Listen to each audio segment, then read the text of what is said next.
Evo, približavam se jednoj novoj nedovršenoj raskrsnici. Kažem nedovršena zato što jedan pravac nije pušten u grad, baš tamo da je otišao onaj auto. Evo ga desno, Alibunar, to je put za Vršac, Belu crkvu, pravo je Sečanj, put za Kikindu, a tamo je Tomaševac, put za Zrenjanin, a ja sam došao iz pravca Pančeva. Put je zatvoren zato što fali jedan deo asfalta, treba da prođu neki kablovi ozbiljni, pa nisu uradili. Znači ima jedan jako minimalan off-road, vidio sam prošle godine, put je super, trebalo bi tamo da se vrati.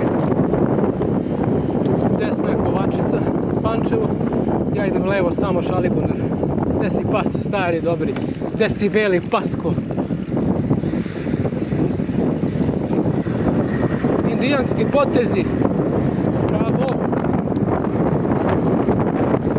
Ali dobro, ovdje nema saobraćaja, ajde, oprošteno. Ovo je sad pista, samo pravo.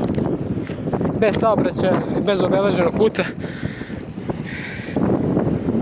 Evo ga.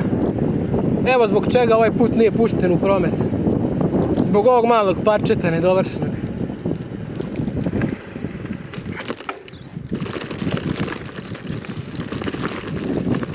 Eto.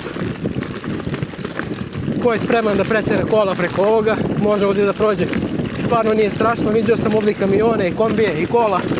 Ja sam prolazio ovdje i sad prolazim.